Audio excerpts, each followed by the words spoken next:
look at Part 1. Part 1. You will hear a conversation between two students about buying a used car. First, you have some time to look at questions 1 to 6.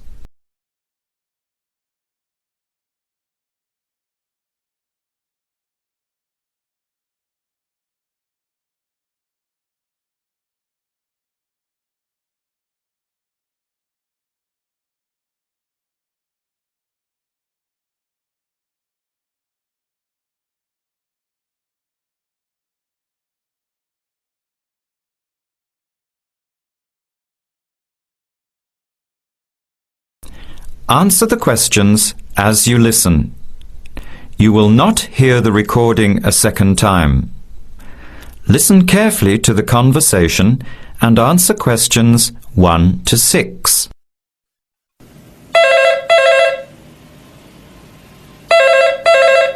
Hello, Hello, can I speak to Eleanor, please? this is Eleanor speaking. Hi, my name is Jan. I'm calling about the car that was advertised on the notice board in the Student Union building. Is it still for sale? Yes, it is. Your ad says it's a 1985 Celica, in good condition. It's old, but it has been well looked after. My family has had the car for 10 years. I'm just the third owner and my mother had it before me, so we know its history. We've got all the receipts and records. It's had regular maintenance and the brakes were done last year. It runs really well but looks its age. Why are you selling it, by the way? Well, I'm going overseas next month to study. I'll be away for at least 2 years, so I have to sell it. Unfortunately, it's been a good car. You want $1,500, is that right? I was asking $2,000, but since I need to sell it quickly, I've reduced the price. Would you like to come and take it for a drive? I don't live far from the university. Yes, I'd like to have a look. What time would suit you? Any time this evening is fine. Well, I finish classes at 6 o'clock. How about straight after that? Say 6:30? Great, I'll give you directions. When you leave the main gate of the university, turn left on South Road and keep going until you get to the Grand Cinema. Take the first right, that's Princess Street. I'm at number 88 on the right. So it's 80 Princess Street. No, it's 88 Princess Street and the suburb is Parkwood. You'll see the car parked in front. It's the red one with the for sale sign on it. Okay, thanks Eleanor. I'll see you later. Bye. Before you hear the rest of the conversation, you have some time to look at questions 7 to 10.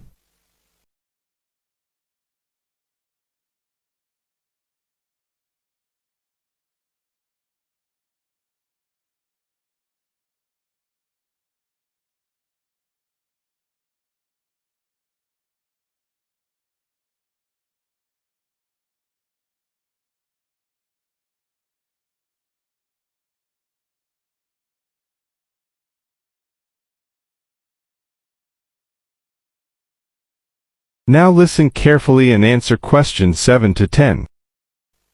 Later that day, at the university, Jan meets up with her friend Sam and tells him about the car.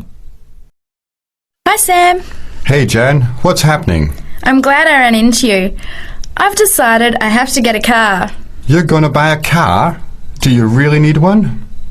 I'd probably still be driving except that my car broke down last year. Instead of getting another one, I just moved closer to the university and went back to riding a bike. Better for the environment, better for my health, and I save a lot of money. Did it really cost that much? Well, when you think of registration, insurance, rising petrol costs, parking plus maintenance and repairs, it adds up. I know it's going to be expensive, but I really need my own transportation. It takes half an hour by bus each way to university as it is. But now I'm working at night in the city. There's no way I want to hang around waiting for a bus late at night, then walk 3 blocks home alone. Hey, I think you've got a point there. So what kind of car are you looking at? It's an 85 Celica. same kind as I used to have. The owner's asking $1,500. That's pretty old. How many kilometres has it done? You know, I forgot to ask. I'll have to check tonight when I go to see it. Would you be able to come with me to have a look? At about 6:30? Sure, I'll come, but I don't know a lot about cars. I do know one thing, though. I wouldn't buy an old car without having a mechanic look at it first. That's a good idea. But won't it cost a lot? Not really.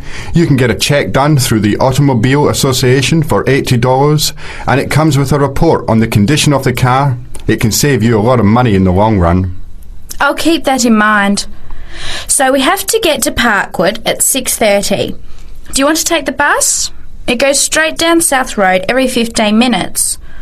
Or maybe we could walk. I don't think it's that far. Actually, I could borrow my roommate's motorbike for an hour or so. He's working all evening in the library.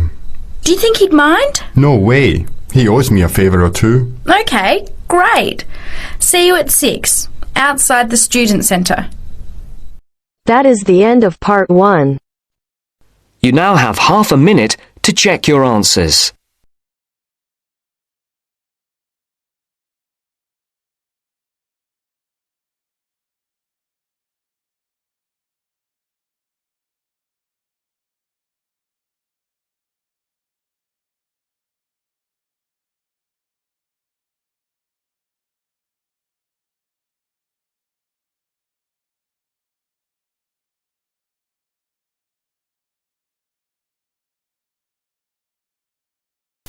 Now turn to Section 2. Section 2. You will hear some information about a medical museum in London called the Hunterian Museum, which is part of the Royal College of Surgeons. First, you have some time to look at questions 11 to 15.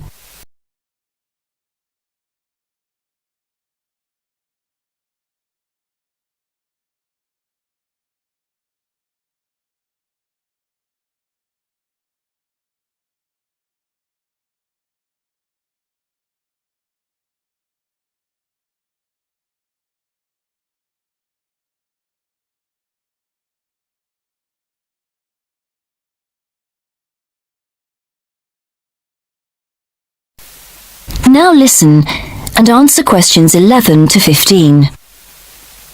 Good evening. I'm here to tell you about the Hunterian Museum in London, which is part of the Royal College of Surgeons. Although a medical museum, it is open to the general public.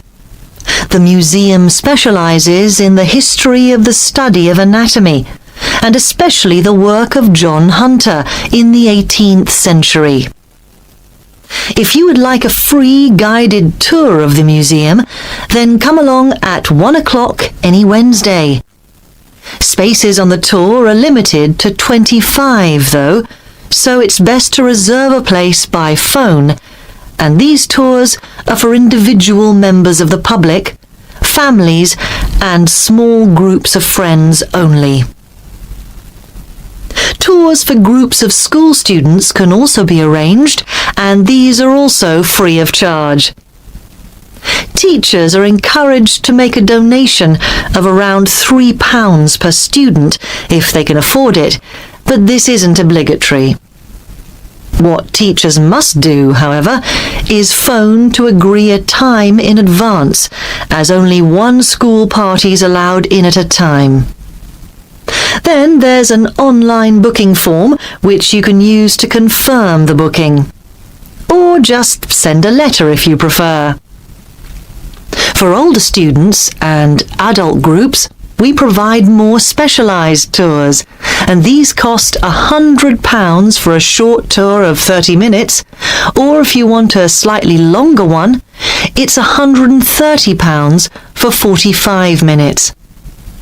There is a student discount, however, so college groups would pay £75 for the shorter tour, for example. In terms of facilities available at the museum, teachers and others should bear in mind that space is very limited. As we're in the centre of London, with many cafes and restaurants nearby, Refreshments aren't sold on site, though there is a small shop selling souvenirs. Most of the things on show in the museum are preserved animal specimens in glass cases, so there are no interactive displays aimed at small children. And our tours are only in English, although there is printed material available in other major languages on request. There's also a lecture room, which groups can book for an extra charge, and this is equipped with PowerPoint projector and microscopes. Before you hear the rest of the presentation, you have some time to look at questions 16 to 20.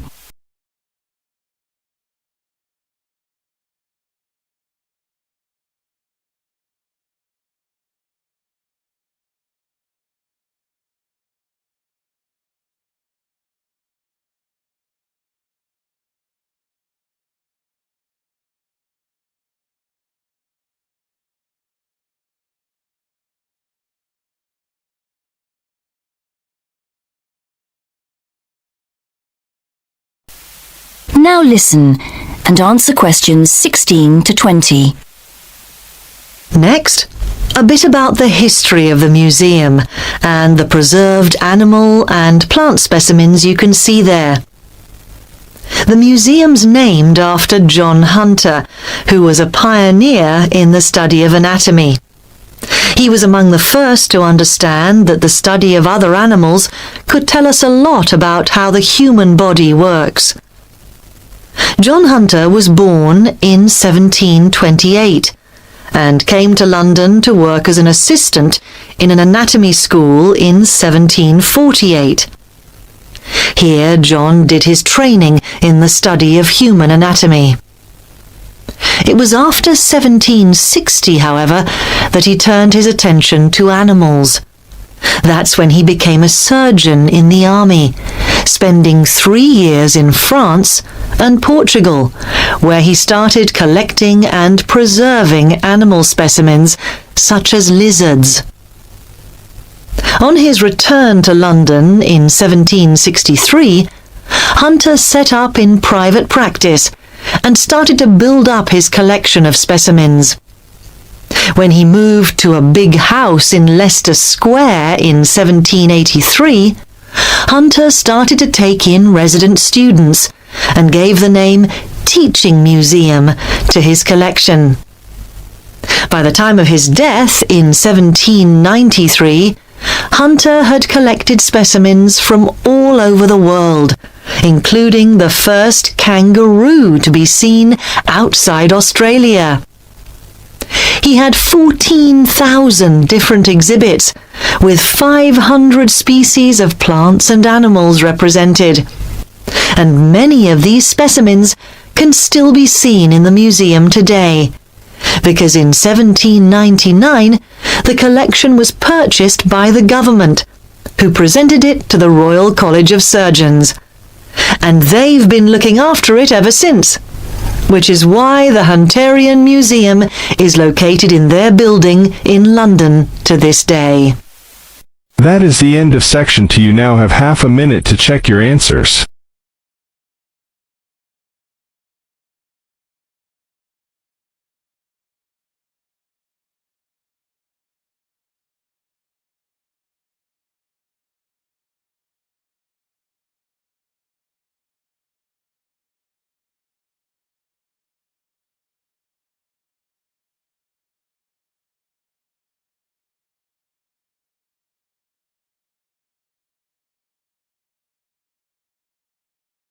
Part 3. You will hear a conversation between a tutor and 2 students, Amanda and Jake. First, you have some time to look at questions 21 to 25.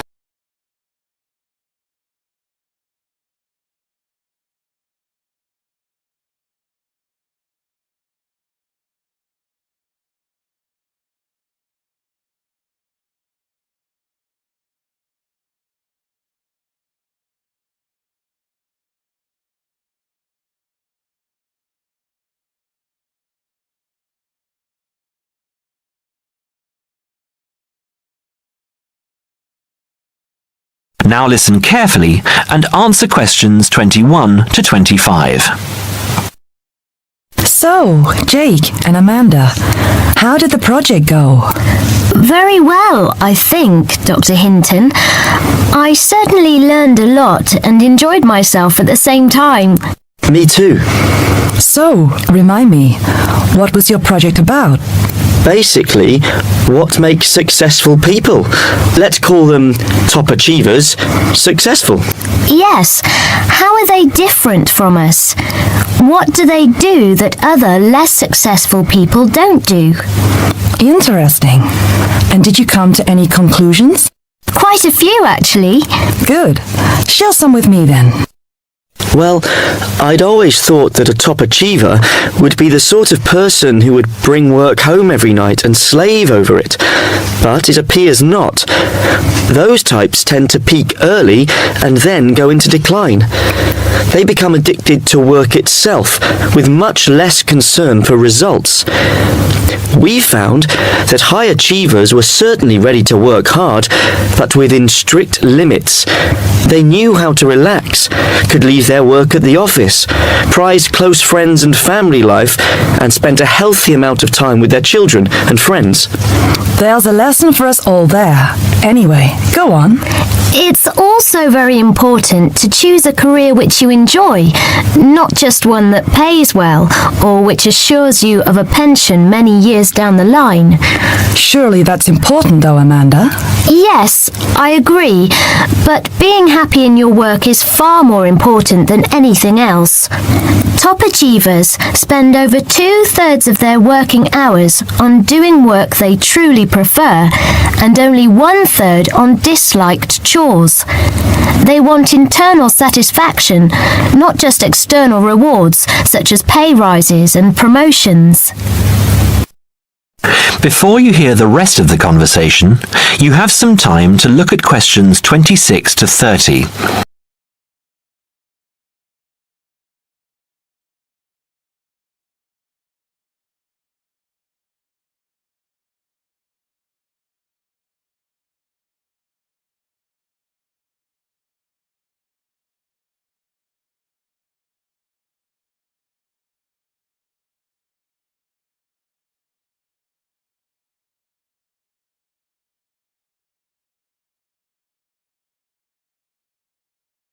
Now, listen and answer questions 26 to 30. Actually, in the end, they often have both, because they enjoy what they are doing, so their work is better and their rewards higher. Yes, Jake, that certainly makes sense. Now, can I ask you something? Do high achievers, as you call them, take many risks? Yes and no.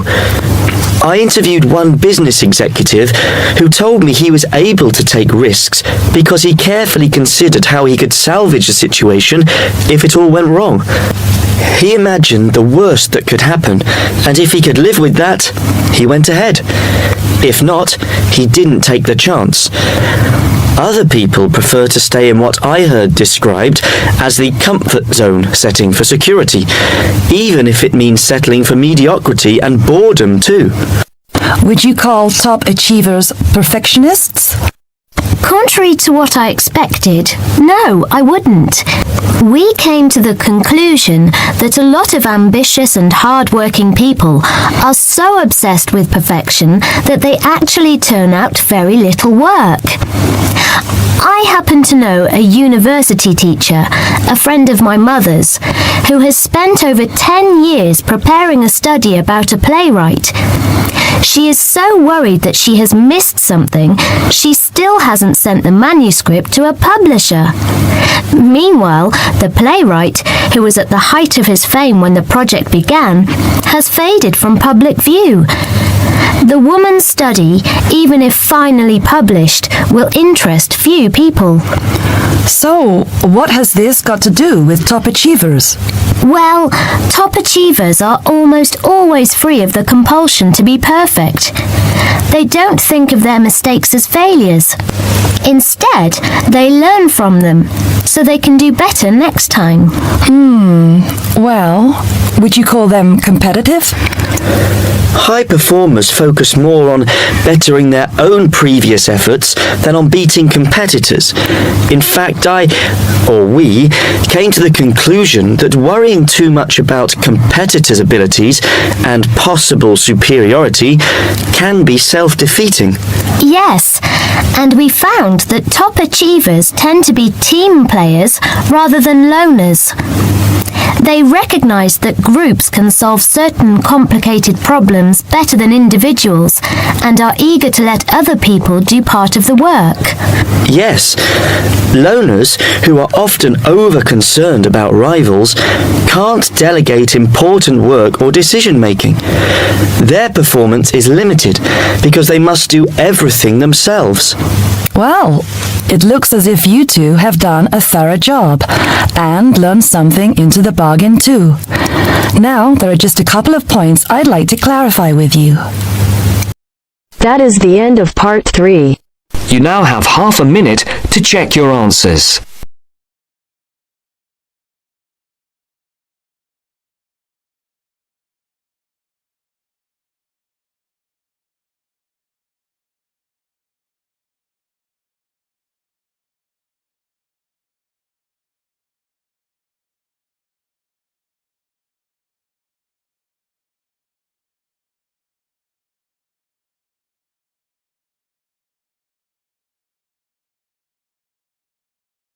Now turn to section 4. Section 4. You will hear a talk on bullying in the workplace given by a university lecturer to a group of students. First, you have some time to look at questions 31 to 33.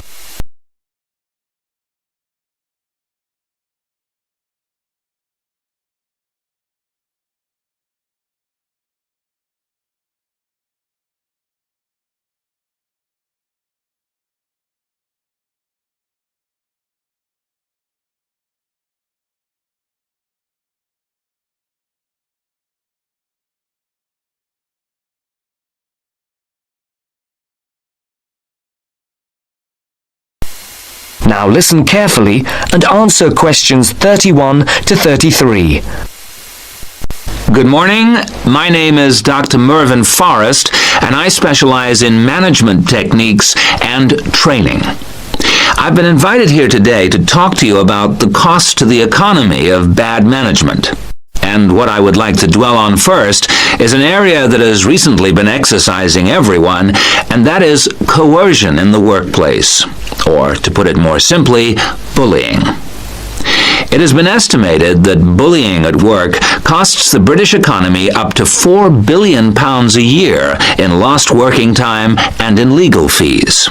And with the problem apparently on the increase, it is time that managers took on board what is happening. I would like to think that what is perceived as bullying is nothing more than lack of experience, insecurity, or lack of awareness on the part of managers, and not a conscious effort to attack someone.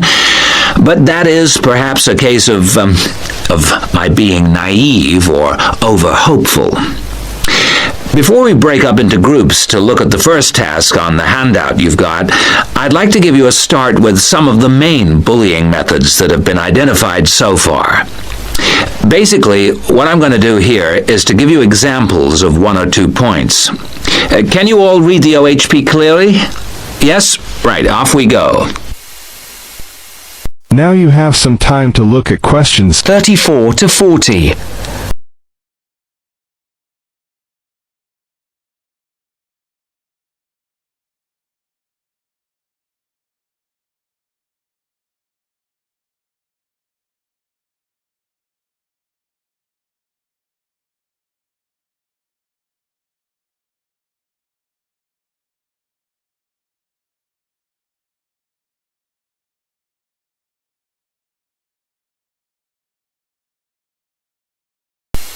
Now listen carefully and answer questions 34 to 40.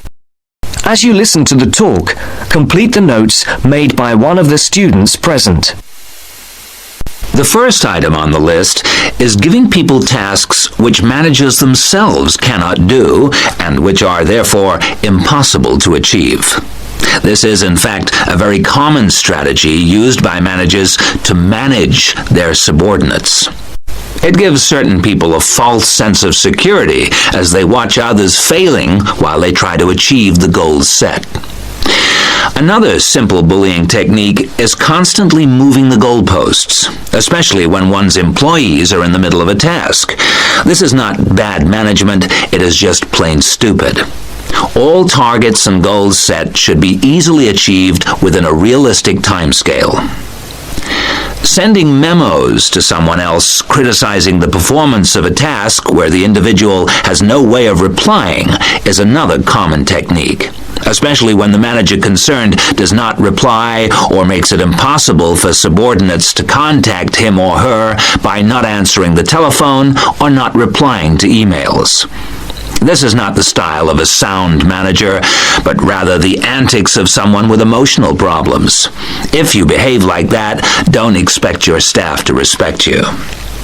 And now, the technological bully. It is interesting how all tools designed to help can be turned into dangerous weapons. The urgent email bully is fast becoming a problem in the office. Employees turn on their computers to be faced with a string of badly worded emails, making instant and often unrealistic demands, which reveal the hysteria mode of management. Have you ever felt a sense of dread before looking at your email, even your personal messages? All companies should develop a company strategy whereby there is an email code of practice, with offensive messages being forwarded to a designated person for appropriate action. I would now like you to break up into groups and brainstorm other bullying techniques which you think you may have experienced, and perhaps, if you're honest, which you have been party to. I can think of at least 9 more bullying strategies. I would also like you to consider ways in which you think that each of the techniques on your list can be countered. Is everyone clear as to what the task is? Yes? Okay. You've got 20 minutes to do this. That's the end of section 4. You now have half a minute to check your answers.